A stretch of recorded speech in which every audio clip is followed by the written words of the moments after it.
Baik, Assalamualaikum warahmatullahi wabarakatuh. Perkenalkan nama saya Salwati dengan NIM A1124022.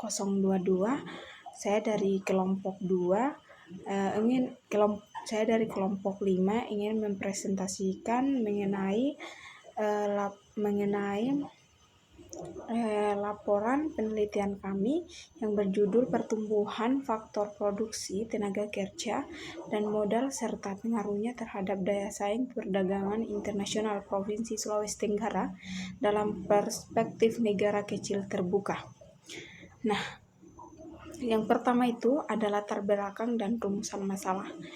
Nah, latar belakangnya di sini, Sulawesi Tenggara itu kaya sumber daya alam, terutama nikel, tapi punya masalah besar di kualitas tenaga kerja dan modal.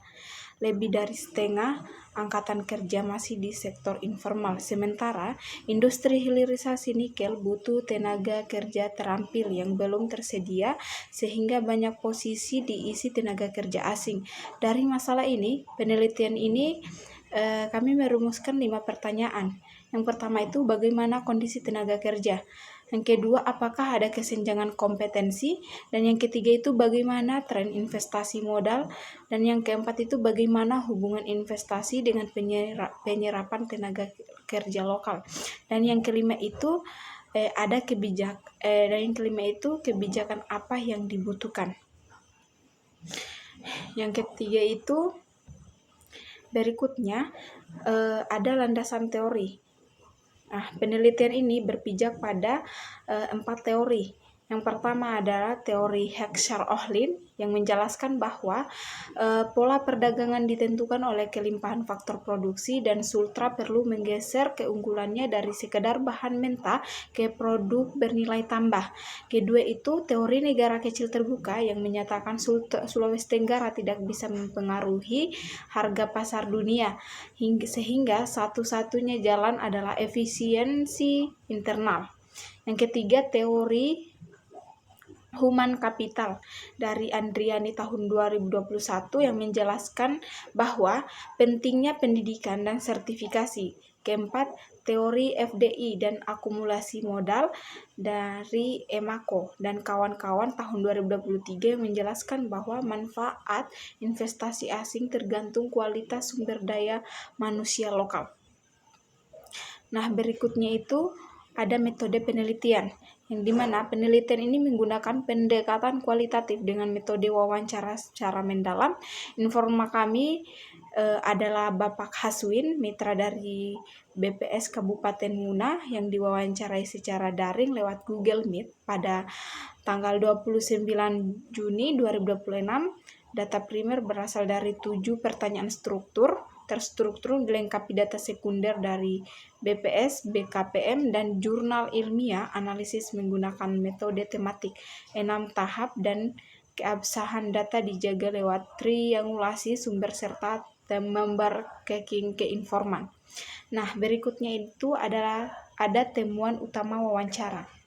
Nah, beberapa temuan kunci dari wawancara. Pertama, lebih dari 50% angkatan kerja Sulawesi Tenggara masih di sektor informal sehingga terjadi mismatch dengan kebutuhan industri ekspor modern. Kedua, realisasi investasi hilirisasi nikel mencapai 23,2 triliun rupiah, didominasi investor asing terutama dari Cina.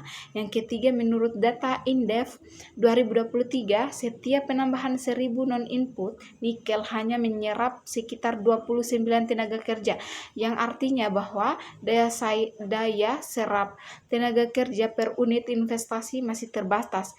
Yang keempat itu terjadi dualisme ketenaga kerjaan, pekerja lokal kebanyakan jadi tenaga kasar, sementara posisi teknis dan manajerial didominasi tenaga kerja asing.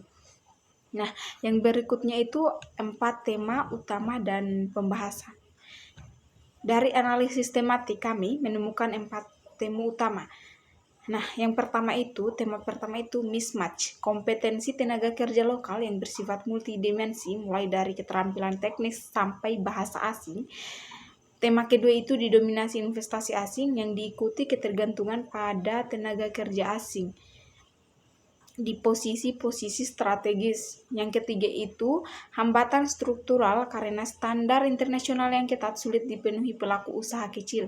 Yang keempat itu kebutuhan mendesak akan kebijakan pengembangan sumber daya manusia lewat sertifikasi, kemitraan industri pendidikan, dan dukungan UMKM.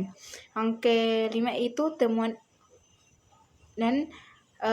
ini mengonfirmasi bahwa teori Heckscher-Hollein dan negara kecil terbuka bahwa kelimpahan sumber daya alam saja tidak cukup tanpa kualitas faktor produksi yang memadai. Nah, berikutnya itu ada kesimpulan dan rekomendasi.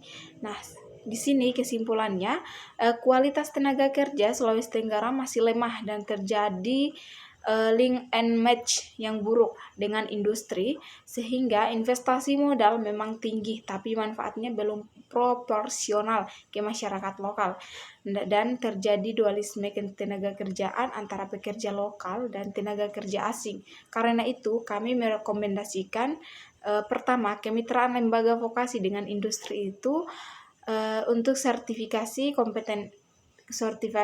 kompetensi. Yang kedua, reformasi kurikulum yang mencakup bahasa asing dan literasi digital. Yang ketiga, ada regulasi yang mewajibkan transfer pengetahuan dari TKA ke tenaga lokal. Dan keempat, dukungan permodalan serta sertifikasi standar internasional bagi UMKM. Demikian presentasi saya. Saya selaku Sarwati. Assalamualaikum warahmatullahi wabarakatuh.